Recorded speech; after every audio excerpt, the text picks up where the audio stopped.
All right, Gerry Hamilton on Texas football here at American Heritage High, talking with five-star quarterback Dia Bell. Dia, been a while since we talked to you. Man, you're about 15 pounds heavier than the last time I was here, I think. So update people on your height and weight update everyone on the height and weight. I'm sitting about 6'3", 210 right now. Hooping too, man. You put out the video. You're shooting the rock a little bit. Just a little bit. Take you back a little bit. Working out, just working on my fast twitch.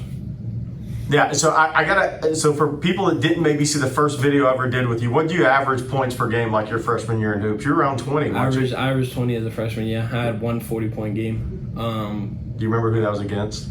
I don't remember the name. Okay. I was gonna say how far back can you go in the memory? Nah. All right, so you talk trash to little bro, right? I mean, look, he averaged about what, 23 this year? Yeah, at 25. He averaged 25 rebounds. And 10 boards. So what? Update people that don't know about him. What's his height and weight, or what is weight? He's getting close to me now. He's about 6'2" and change. Okay. I don't know what his weight is actually, but he's freaky athletic. Yeah. Okay. And we'll be talking about him in basketball in the future years. All right. Your game. You're having a tremendous season, Gatorade Player of the Year until that unfortunate injury in playoff game. Where do you think you improved most last year? When you kind of think back on last year as you get ready for your senior year, I'd probably say I took the biggest step in vocal leadership. I've always been like a lead by example type of guy, and last year I stepped into my uncomfortable zone with being more vocal and stuff like that, which I felt like I took a huge step in. And then obviously with the injury, it only helped with my mental toughness and stuff like that, so it only prepared me more for this senior year. Yeah, so that's interesting you said that, because there's different types of leadership, right? It doesn't always have to be raw, loud voice, right? You can give a butt tap or a pat on the back or pat on the shoulder, right? What's your way of leading? You as a quarterback, you gotta know your personnel, your people, how they respond to certain type of stuff. Some guys you gotta coach harder, and other guys you gotta give more positive reinforcement. And as a quarterback, you gotta be able to know the difference between each player and figure out how to get the best out of all of them. So that's kind of what I try to do. Yeah. Has AJ Mulway been down this spring? Yes, sir. Yes. When last week? He came last week, and he'll come Monday this upcoming week. Okay. And obviously you've been to Texas. I was trying to think driving down there 5 or 6 times now at this point. So your conversations with Milway and Sark, what are those conversations like since you've been committed a while now? Those now are more just catching up, just seeing how personal life's going. Obviously talking football and kind of like giving me like a overview will kind of be like once I get there. But besides that, I just keep building that relationship, and then once I get there, it just build off that. I always ask guys who visit or been committed a long time, visit a lot of times, is there anything you learn when you go back? I mean, are you at the point where because people say you learn something every day, but is that really true? Like when you go to Texas to visit, is there anything you pick up that maybe you didn't know beforehand? About Texas, not necessarily. More about just little details I could work on in my football game, mostly. And besides that, most of the time for me up there now, it's more recruiting based. Like I hang out with the guys that we would like to get there along with me, and I'd like to play with me. So, I'll learn little stuff throughout practice and certain details and stuff like that when we watch film after practice. But about the University of Texas, not really anymore. I know much of it. So, Germaine Bishop's the latest commitment. Mm-hmm. Obviously, if he plays slot receiver, maybe the best in the country, honestly. I know you've watched this huddle. What do you think of him as a prospect, kind of like when you watched him? Yeah, no, I've always been a big fan of Germaine's. We've talked for a long time now. I've always been recruiting him pretty heavy. Yesterday when we were talking, I kind of got the feeling that it was going to happen. And then when it happened today, it was a great feeling. I mean, obviously we're trying to build this class, trying to make it the #1 class in the country, and we're trying to build off of that and win national championships. So getting guys like that, and Chris Stewart and Max Wright and all those other guys that are committed is only going to help us get there. Yeah, and so when you were like at Texas this spring, did you sit in on a team quarterback room meeting? Both. Yeah. Both times? I quarterback room meeting and team meeting. Yeah. What are those for those that never sat in, what are those, without getting into great detail, what are those meetings like? Most of the time, like before practice, it's more going over the script and what either they would like on a certain down and distance and stuff like that, and then just kind of walking through everything, how the day's going to go, and so that when we get on the field we could be as productive as possible and know what we got to get done. What do you think, now that you've sat in those meetings and you've been to a lot of spring practice, been to games, how big of a learning curve do you think it's going to be for you? I mean, it's definitely going to be an adjustment for sure because verbiage in college football is completely different from high school football, unless you get like a college coach that came down and played high school football. But that's probably going to be my biggest learning curve is trying to just get the verbiage down because like they told me like the inside zone with a certain formation could be 4 different names in different formations. So like that's going to be the hardest part is just getting all the terminology down. Besides that, I feel like I play at one of the highest paced like high school like areas that you can get, like Cali, Florida, Texas.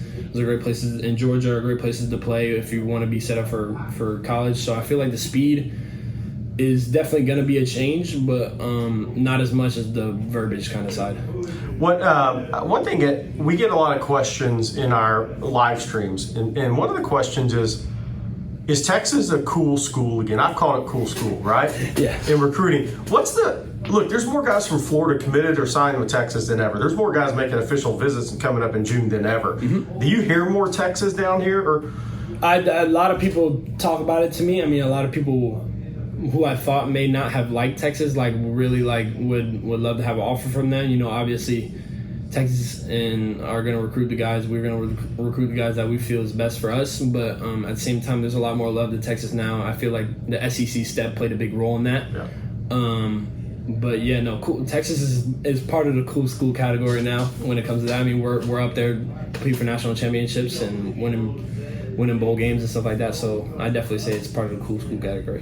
When we're not talking about your injury, but when you go through something like that, where does your mind go, and how do you have to kind of reset your mindset? I mean, when I first got injured, it was just how can I stay productive and stay like a helping part and factor of this team because we still have games to play. We still got to win a state championship, and then so I found every capacity that I could to help the next quarterback, which ended up being one of our receivers, and help teaching him, walk him through reads and what you should be looking at certain plays and stuff like that. And then obviously when it's off season, you're trying to get it back. It's just it's everyday grind. You can't give up on it because you got to get somewhere. But it's a process for sure, and it definitely tested me. But at the end of the day, it's only part of the road, part of the journey. And so, whenever you have an injury like that, everything flashes before your eyes, right? Until you know. How good was that feeling when you first got back on the field and started throwing the ball again? Because you knew it was coming, but still, once you get back out it was amazing. I mean, I was like, even when I was on bed rest with the Cats, like I would still be tossing the ball to myself. But getting back on the field and moving quarterback reps, like taking drops and stuff like that was the best feeling in the world. And I've kind of just tried to build off of that, keep doing my rehab, make sure that I'm getting stronger and stronger every day, and so that something like that won't happen again. So talk to me about this team. You're going through spring practice, senior year coming up, not too far away. Then you're off to college. It's not that far away. Yeah. What is the team like right now in the spring? What are you feeling about these guys, and kind of what are some of your strengths? I feel great about our group. Most of our skill guys on offense came back. I mean, we got a new running back and a couple new linemen. For the most part, a receiver or mostly returning guys. We could use a couple more players to build some depth to it because we don't have a lot of depth. But besides that, I feel very comfortable with the guys we have and everybody kind of knowing the offense already besides the guys up front. And once we get them on the same page, we'll be rolling. So I've been waiting to ask you this question. You now played 4 years of high school football, essentially, which is kind of crazy. Great. Who's the best player you played against? Yeah. Jeremiah Smith. Jeremiah Smith. Yeah. Okay, so for the people who didn't see him in high school, what was that like? It was like, I mean, not trying to make it like some out of a movie, but like it was almost like playing against Megatron in high school because he was just so much bigger and more physically mature than everybody. And you saw it as soon as he got to college, he made an instant impact. So I mean, playing against somebody like that, as a quarterback and another offensive player, you got to put points up on the board or else you're going to fall behind real quick. So that was probably the best player I've ever played. What about a defensive player? Ooh. There's plenty of those. I know, you play brutal. That's why I asked, because you play such a tough schedule. Yeah, I mean, there's a bunch of players on Milton that are great. There's a bunch of players like the Norland twins that they had on the D-line were great.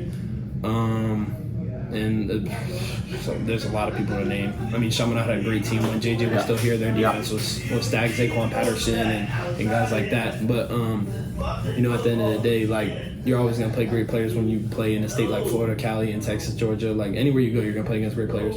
What are you and your quarterback instructor working on right now specifically? You know, for me, it'd probably be more because, you know, I'm headed to college now.